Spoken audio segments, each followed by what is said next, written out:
हे friends, मैं Ramesh sir आपके अपने YouTube channel the study for ambition में आपका बहुत बहुत स्वागत करता हूं। फ्रेंड्स, आज इकोनॉमिक्स के अंतर्गत जो है या इकोनॉमी के अंतर्गत नया चैप्टर जो चल रहा है, इसमें जो है आर्थिक विकास की दर पे आज हम लोग चर्चा करेंगे, या यूँ कहें कि इसे आज हम लोग पढ़ते हैं और देखते हैं कि आर्थिक विकास की दर इस अर्थव्यवस्था में क्या क्या रंगत लाती है और क्या क्या इसके महत्वपूर्ण पहलू है। तो सबसे पहले हम लोग देखते हैं कि आर्थिक विकास की दर किसे कहते हैं। तो आर्थिक विकास की दर जो है सिंपल सा एक है कि जहां जीडीपी यानी सकल घरेलू उत्पाद में परिवर्तन की दर आर्थिक विकास की दर को बताती है, यानी कि जीडीपी में जो परिवर्तन होगा वही आर्थिक विकास की दर बताएगी कि अगर जीडीपी का अच्छा ग्रोथ है तो आपका आर्थिक विकास की दर अच्छा रहेगा। अगर उसके ग्रोथ कम है या उसके गिरावट आई है उसमें, तो आपका आर्थिक जो इसका विकास की दर होगी वो विकास की दर कम रहेगी। तो ये है आपका इकोनॉमिक डेवलपमेंट का जो रेट है, वो ये कहता है कि जीडीपी पे इसकी निर्भरता है। जैसा जीडीपी शो करेगा वही आपकी आर्थिक विकास की दर होगी। ये रहा, और सिर्फ इसके जीडीपी में परिवर्तन पे ही निर्भर करता है। तो इसका एक सिंपल सा है आपका ये व्याख्या रहा है। आइए देखते हैं इसके कुछ महत्वपूर्ण बिंदुओं को।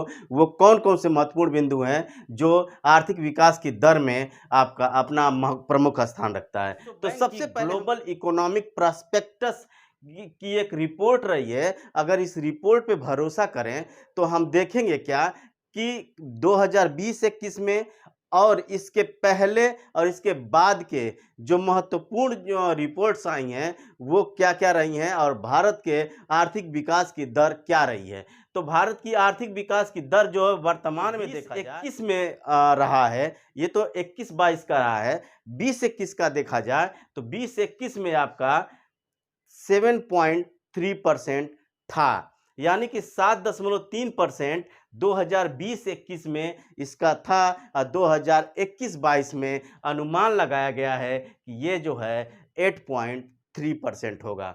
ये है आपका एक छोटी सी रिपोर्ट।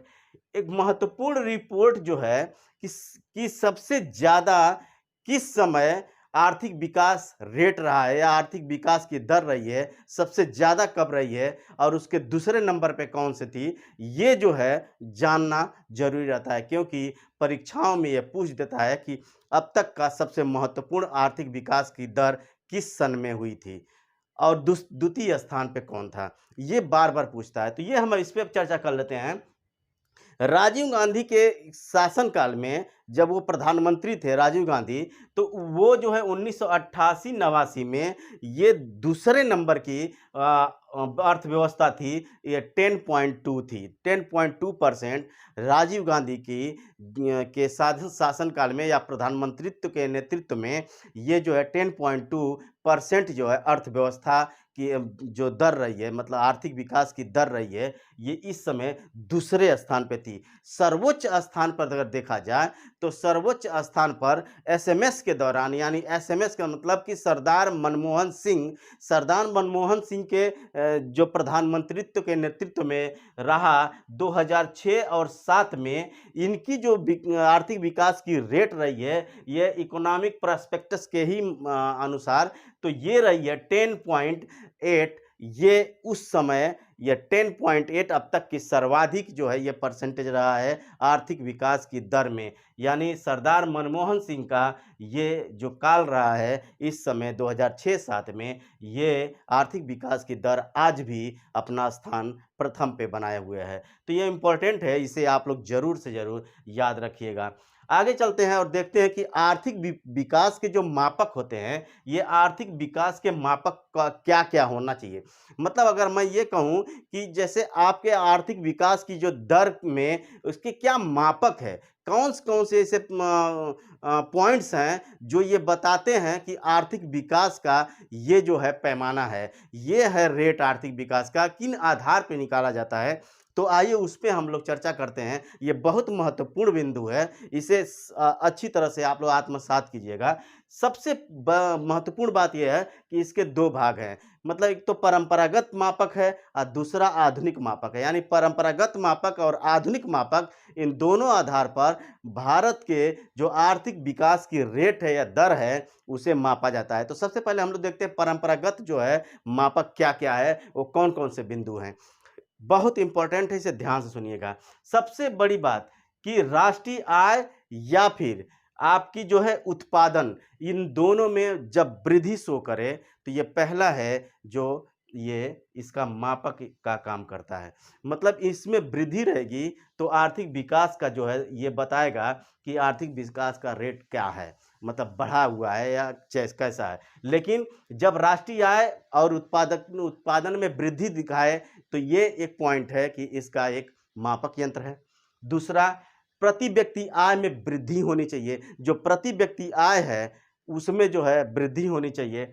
तीसरा है सामाजिक कल्याण की जो कंडीशन है, जो समाज में जो कल्याणकारी गतिविधियां चल रही हैं वो गतिविधियां कैसी हैं। अगर वो गतिविधियां अपने उच्चतम बिंदु पे चल रही है या फिर आगे बढ़ रही है या उसमें वृद्धि है, तो समझिए कि ये आर्थिक विकास के परंपरागत मापक के ये यंत्र के रूप में काम करेगा और ये शो करेगा कि क्या इसका आर्थिक विकास की रेट है। नेक्स्ट है व्यावसायिक संरचना। जो व्यावसायिक जो गतिविधियों की संरचनाएं होती हैं उसमें वृद्धि शो करनी चाहिए, उसमें विकास होना चाहिए।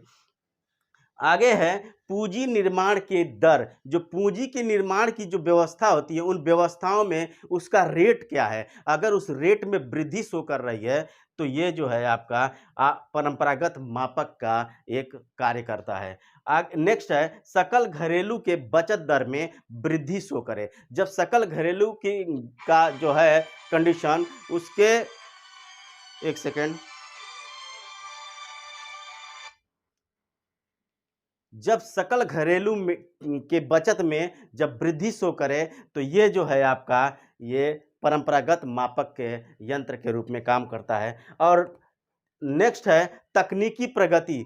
तकनीकी टेक्नोलॉजी की प्रगति कैसी है, ये भी इसका एक मापक यंत्र का कार्य करता है। और औद्योगिकरण होना चाहिए वहाँ, ऐसे कंडीशन में जब मापक परंपरागत मापक के जो यंत्र में इसमें औद्योगिकरण का भी व्यवस्था अच्छी होनी चाहिए। यानी इसमें भी ये प्रगति को ही शो करता है। नेक्स्ट चलते हैं, हम लोग देखते हैं आधुनिक मापक क्या होते हैं। आर्थिक विकास की दर में आधुनिक मापक क्या हैं। तो आर्थिक विकास की दर में आधुनिक मापक जो होता है ये सबसे इम्पोर्टेंट होता है आधारभूत आवश्यकता का प्रत्यागमन। जब आधारभूत आवश्यकताओं का प्रत्यागमन होता है तो ये जो है आपका आधुनिक मापक का कार्य करता है। यानी ये कहें कि आधुनिक मापक में आधारभूत आवश्यकताएं हैं उसका प्रत्यागमन होना चाहिए। दूसरा है जीवन का भौतिक गुणवत्ता सूचकांक। जो जीवन की मतलब जीवन प्रत्यास्था की या जीवन की जो जो भौतिक गुणवत्ता है उसकी क्वालिटी को देखा जाता है। वो क्वालिटी कैसी है, उस क्वालिटी को मद्देनजर रखते हुए जो है इसका सूचकांक क्या शो कर रहा है, ये जो है आपका आधुनिक मापक के रूप में कार्य करता है। आधुनिक मापक के रूप में कार्य करने का सेंस नहीं है, इन पॉइंट का, इन बिंदुओं का होना अति आवश्यक है। और वो भी किस लेवल का है, उनका स्टेटस क्या है, उनकी वृद्धि कैसी है, उनका विकास कैसा है, ये जो है यही मापक यंत्र कह लीजिए या यही मापक कह लीजिए या यही उसके जो है जानने के जो पॉइंट्स हैं ये हैं। नेक्स्ट है लिंगी आधारित विकास सूचकांक। लिंगी आधारित, जो लिंग के आधार पे जो विकास का सूचकांक है वो कैसा है, उसकी कंडीशन क्या है, वो क्या शो कर रहा है, ये हो गया। जैसे और तीसरा है लिंगी सशक्तिकरण। लिंगी सशक्तिकरण का मतलब कि जो जैसे आप देखेंगे कि इंडिया में एक बड़े पैमाने पे महिला सशक्तिकरण को बहुत ही प्रोत्साहित किया गया, बहुत ही ज़्यादा उसे आगे बढ़ाने का प्रयत्न किया गया। और आज के दौर में भी यही चल रहा है कि महिला सशक्तिकरण का ये दौर है। इसमें क्या है कि ये देखा जाता है कि लिंगी आधार क्या उसको सशक्त बनाया जा, उसकी स्थिति को स्ट्रांग किया जा। ये महिला सशक्तिकरण को भी देख लीजिए, देख सकते हैं इसके अंतर्गत एग्जाम्पल के रूप में। क्रय शक्ति क्षमता की वृद्धि, जैसे क्रय शक्ति क्षमता की मतलब पर कैपिटा इनकम की आपकी क्वालिटी क्या है, मतलब प्रति व्यक्ति जो है वो क्या वैल्यूएशन रखते हैं, उनकी क्रय खरीदने की क्षमता क्या है, यानी गरीबी का स्तर क्या है। मतलब आप इकोनॉमी को एक जगह से नहीं रख के डिनोट कर सकते। इकोनॉमी को आप टोटल जो है इसे प्रत्येक बिंदुओं को पकड़ के जब उसका एनालिसिस करेंगे तो समझ में आएगा कि ये वास्तव में ये इसका रीजन ये इसकी व्याख्या ये है। तो ये जो है आपका क्रय शक्ति क्षमता कैसी है, इसकी विधि क्या है, ये मायने रखता है। ग्रीन जीडीपी, ये जो ग्रीन जीडीपी है, यानी कि कहने का मतलब कि जो परंपरागत आर्थिक गतिविधियां हैं उन गतिविधियों में जो जीडीपी है, जो ग्रास डोमेस्टिक प्रोडक्ट है, उसमें पर्यावरण आर्थिक गतिविधियां कितना मायने रख रही हैं और वो कौन सा स्थान रख रही हैं, ये ग्रीन जीडीपी है। इसे आप लोग ध्यान से रखिएगा, ये कभी भी कहीं भी पूछा जा सकता है ग्रीन जीडीपी क्या होता है। तो ये है आपका ग्रीन जीडीपी, यानी आप समझ लीजिए कि पर्यावरणीय गतिविधियां, पर्यावरणीय जो आर्थिक गतिविधियां हैं, इन आर्थिक गतिविधियों के द्वारा जो है जब इसमें शो करता है कि इसका कंडीशन है, इसका स्टेटस क्या है, उसका कितना उसका परसेंटेज उसमें जो है योगदान है, तो ये ग्रीन जीडीपी के अंतर्गत आता है। ये हो गया। नेक्स्ट है निर्धनता सूचकांक। निर्धनता सूचकांक मतलब कि गरीबी का स्टेटस क्या है, गरीबी का सूचकांक क्या है, मतलब विश्व स्तर पे एनालिसिस करके आपके देश में, मतलब हमारे देश में ये देखा जाए कि गरीबी का स्टेटस क्या है, गरीबी किस स्तर पे है, वो एक सूचकांक को देखते हुए ये निकाला जाता है आधुनिक मापन के यंत्र के रूप में। नेक्स्ट है पोषणीय निबल राष्ट्रीय उत्पाद, मतलब पोषण की जो आपकी जो निबल नेट एकदम स्थिति क्या है आपके पोषण का, उसको देखते हुए जो है इसके राष्ट्रीय उत्पाद को देखा जाता है कि राष्ट्र की उत्पादकता कैसी है। सब मिलाकर ये कि इसमें जो है नेट वैल्यूएशन किया जाता है कि उत्पादक का स्टेटस क्या है, उत्पादक की कैसी क्षमता है। आगे चलते हैं राष्ट्रीय समृद्धि सूचकांक। राष्ट्र की समृद्धि, आपको समृद्धि और विकास में खूब जबरदस्त अंतर बता के मैं इसको नेक्स्ट वीडियो में पिछले वीडियो में दे चुका हूं, उसे आप लोग देख लीजिएगा। समृद्धि और विकास किसे कहते हैं मैं डिस्क्रिप्शन में भी दे दूंगा। तो आर्थिक विकास में जो उसकी विकास और समृद्धि जो होती है, इसमें समृद्धि को देख रहा है कि राष्ट्रीय समृद्धि का सूचकांक क्या है, इसकी समृद्धि का जो सूचकांक है वो क्या, तभी बताता हूं कि सूचकांक होता क्या है। फिर शेयर सूचकांक का कंडीशन क्या है, जो शेयर मार्केट है इसका सूचकांक क्या स्टेटस लेके चल रहा है, शेयर सूचकांक का कंडीशन क्या है, ये भी मायने रखता है आपके आधुनिक मापन। नेक्स्ट है इन सूचकांकों के 3 घटक हैं। इन सूचकांकों के 3 घटक माने जाते हैं और ये बहुत महत्वपूर्ण बिंदु है। वो 3 घटक ये हैं कि जन्म के समय जीवन की प्रत्याशा क्या है, पहला ये घटक है। दूसरा शिशु मृत्यु दर क्या है, शिशु मृत्यु दर का स्टेटस क्या है, और तीसरा जो है साक्षरता का क्या कंडीशन है। यानी कि ये जो है ये महत्वपूर्ण जो घटक बताए जा रहे हैं सूचकांक के, सूचकांकों का अनुमान किन तरह से निकाला जाता है और किनके वजह से कौन रोल अदा करता है, वो महत्वपूर्ण बात है। वो ये कि जीवन की प्रत्याशा कैसी है, प्रत्याशा कैसी है, दूसरी शिशु मृत्यु दर कैसा है, और तीसरा साक्षरता का कंडीशन क्या है।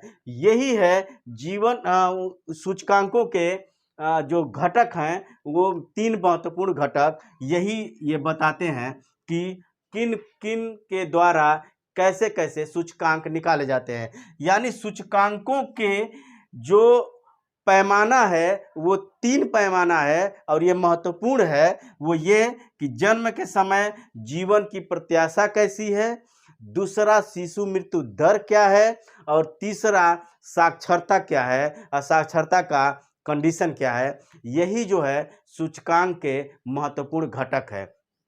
आगे है ये सूचकांकों के अनुसार, जब इसको देखेंगे जो महत्वपूर्ण 3 घटक है, उन 3 घटकों के बाद जो है ये बताता है कि सूचकांकों के अनुसार क्या क्या महत्वपूर्ण बात है। वो ये कि जीवन जो प्रत्याशा की बात की गई है, वो जीवन प्रत्याशा कैसा है, क्या ये इसका स्तर विकास की तरफ है या इसमें वृद्धि है या फिर इसमें गिरावट है, ये एक बात। दूसरी, शिशु मृत्यु दर क्या है, ये शिशु मृत्यु दर क्या है।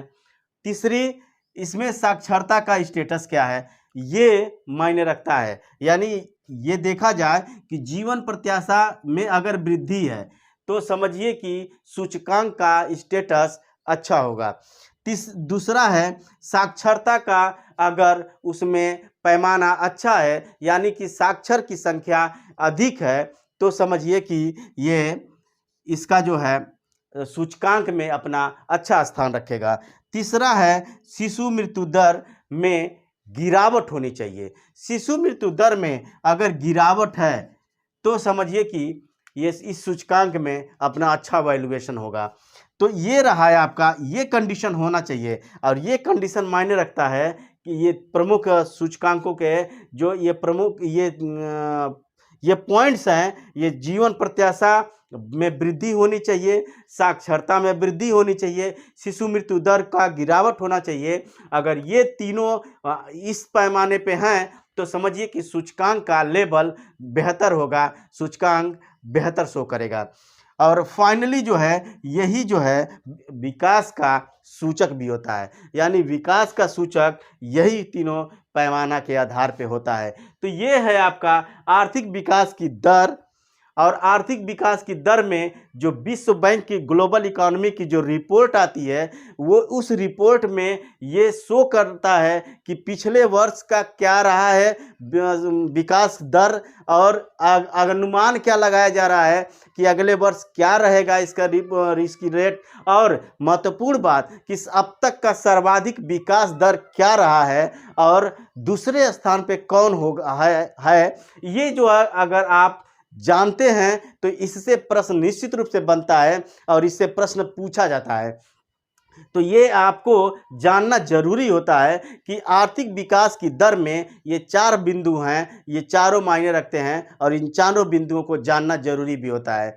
इसलिए जो है इन्हें जो है शुरू के 4 लाइन आप निश्चित रूप से याद रखिएगा। बाकी आर्थिक विकास के जो मापक हैं, परंपरागत और आधुनिक मापक, इन परंपरागत और आधुनिक मापक का अपना अपना रोल है कि परंपरागत मापक किन किन पॉइंट्स के द्वारा, किन किन बिंदुओं के द्वारा जो है परंपरागत मापक का पैमाना निकाला जाता है और आधुनिक मापक के अंतर्गत वो किन किन बिंदुओं के द्वारा आधुनिक पैमाना या आधुनिक मापक का कार्य करता है। और सूचकांक के जो 3 घटक है ये बहुत ही महत्वपूर्ण रोल अदा करता है। तो ये वीडियो बहुत ही सॉलिड वीडियो है जो आर्थिक विकास की दर में बार बार आर्थिक विकास की दर और इसकी रिपोर्ट से प्रश्न बनाए जाते हैं और इससे जो है जो महत्वपूर्ण जो है इसका रियल में जो प्रश्न बनना है इन चारों से बनना है। लेकिन इससे जो जुड़े हुए करंट और भी आएंगे तो मैं इसमें ऐड करता जाऊंगा। तो ये है आपका महत्वपूर्ण